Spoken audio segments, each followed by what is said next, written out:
Okay, so my question is, when we're born into this reality, why is it that we forget our past lives? And how is it that we can remember more of our past lives? All right, well, first of all, you forget your past lives because you don't have any. None of you do. Everything exists at once. The past is an illusion. What you're calling past lives, you call that because you're coming from a linear space-time frame of reference.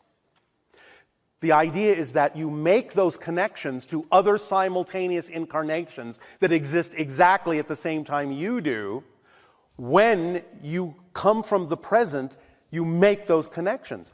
You say, I need to make this connection, I need to make this connection, I need to download information and experience from that person in that life, and that person in that life, and that person in that life. From my perspective, they may seem to have lived 300 years ago.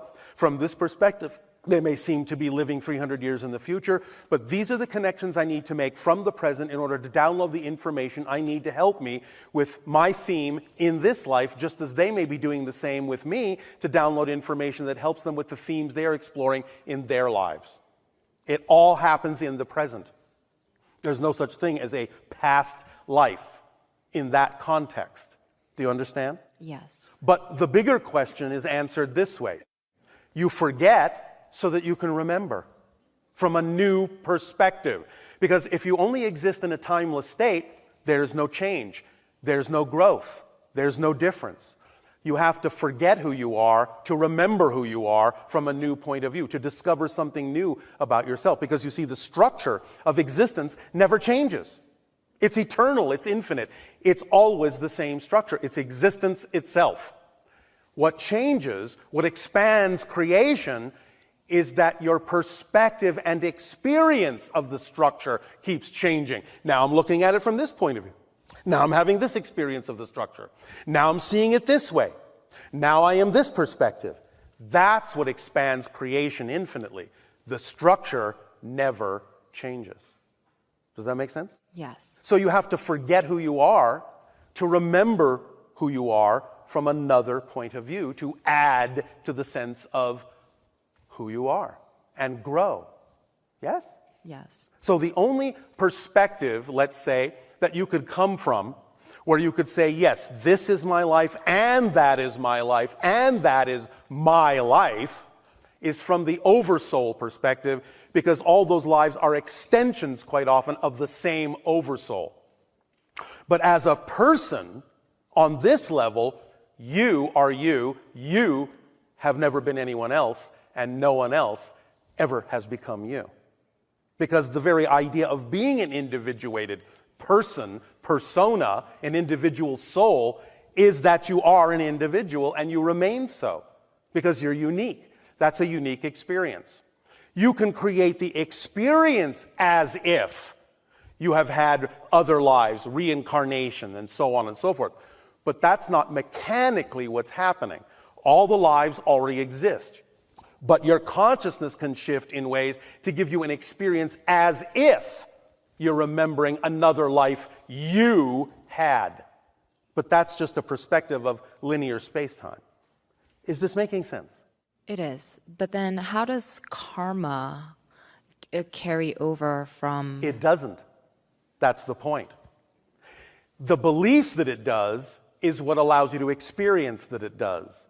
When you understand that it's just a belief and it's just about being in balance with who you prefer to be, then there is no karma. So in a sense, you have balanced your karma by getting to a point where you realize that there really isn't any karma and it's just about being in the state you prefer to be in. Does that make sense? It does. Now, you may also be referring to the idea that when you set up a theme in life to explore, you do create a kind of destiny. You do create a kind of momentum, certain kinds of things that you must explore as part of that theme. And if you want to refer to that as karma, you can. But it's not really coming from the past lives. It's coming from the present in the sense that it's simply representative of the challenges you need to face to explore this theme fully. So you work with the idea of destiny or karma and free will, both together in a certain way. In spirit, you could say, this is the theme I'm going to explore, and there you are. That's the hallway you will walk down. Now, how you walk down that hallway, that destiny, that karma, that challenge, that theme you're exploring is up to your free will. You can run, you can walk, you can fly, you can jump, you can be happy, you can be sad, you can go upside down, right side up, you can go backwards, you can be forwards, you can go side to side, look in every door, ignore them all. That's your free will about how you will walk down that karmic hallway, that hall of destiny. But walk down that hallway, you will. Is this making some sense? Is this helping? Yes. The reincarnational structure is a psychological one. It cannot be understood in any other terms. The distortions and interpretations that have built up about it are natural enough, considering what seems to be your practical experience with the nature of time. The reality, the validity, the immediacy of those lives do exist simultaneously with your present life. The distance between one life and another exists psychologically, and not in terms of years or centuries. The psychological distance, however, can be far more vast. There are certain lives, as there are certain events in this life, that you may not want to face or deal with. There may be great temperamental differences in some cases between your personality in one given life and another, so that your present self simply could not relate to the other's experience. You will be more strongly drawn to those past lives that somehow reinforce your own at this time. Earlier in this book, I mentioned alternate presents on several occasions, and reincarnational lives are indeed alternate presents. There is interaction between you and your reincarnational selves constantly. There is, as your friend Sue Watkins said, constant action across the board. Those selves are not dead, in other words. Your understanding of this must be limited because you automatically think in terms of one life experience at a time and in linear patterns of development.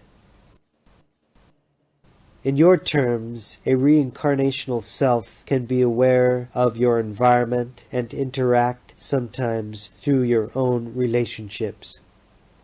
Certain present happenings can, indeed, spark such interactions. In quite other terms, however, the reincarnated personality, while interacting with or through you, can still be having other kinds of experience at other levels. Because time is open-ended, as you think of it, you can also affect what you think of as past reincarnational selves, and at times react in and to their environment.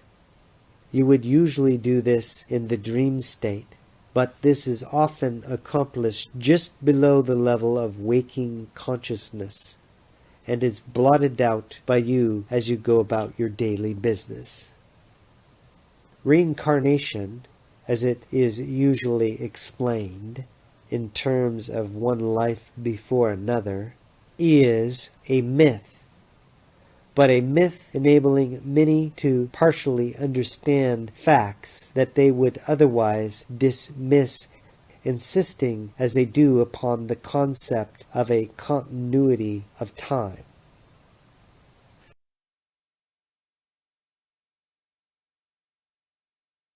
I used to subscribe to the notion that we all lived sequential human lives, one after the other, as did Monroe.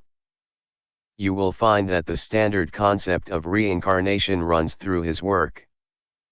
However, I have now come to the conclusion that this is not quite right. It is fair to say, from a focus 4 perspective, that we all certainly do experience many, many human lives. The difference is, we don't experience them sequentially, we experience them all simultaneously. Focus 4 of consciousness holds what you might call our individual primary essence. Each individual is a focus of his or her primary essence. Stemming from each of our primary essences, if you like, are many, many other focuses. A person may have thousands of other focuses who are experiencing physical lives, both in our physical world and in many other physical dimensions too. But these other focuses are not us.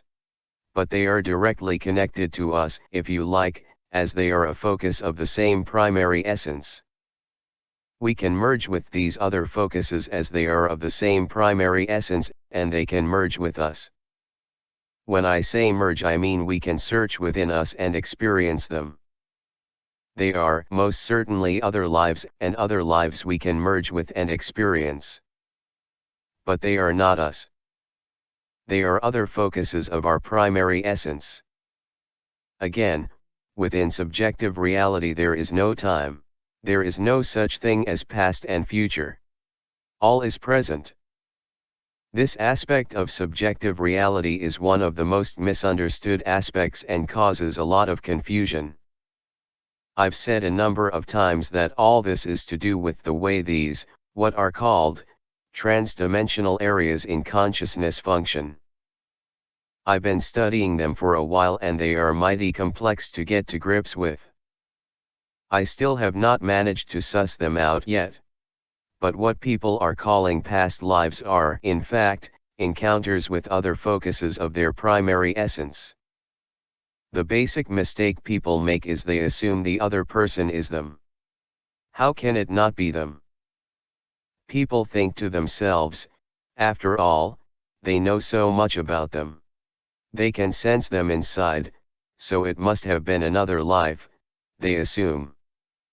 Just like when people looked to the sun and tracked its movements. It was obvious the sun revolved around the earth.